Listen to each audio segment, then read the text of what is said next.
Bill Nelson, Democratic senator from Florida, has some alarming news. He says that Russia has hacked its way into the state's voter registration records. They have already penetrated certain counties in the state, and they now have free rein to move about. Well, time to man the battle stations. This is big news, except for some reason, no one in Florida has ever heard about it. Sarah Revelle from the Florida Department of State says that no law enforcement is aware of anything of this nature.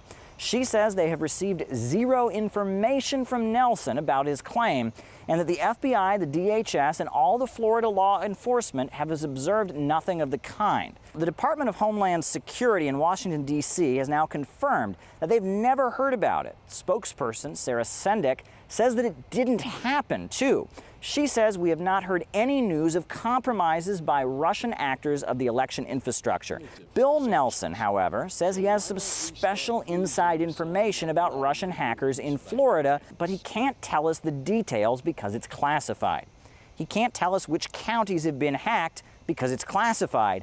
And he can't tell us who told him this. You guessed it, it's classified. Nobody in Florida has heard of it. The Department of Homeland Security has not heard about it. But let's take Bill Nelson at his word. Let's say the Russians actually have hacked into the voting records. Don't you think that Bill ought to be giving whatever information he has to the DHS and to Florida officials? Shouldn't he be telling them before he tells the media?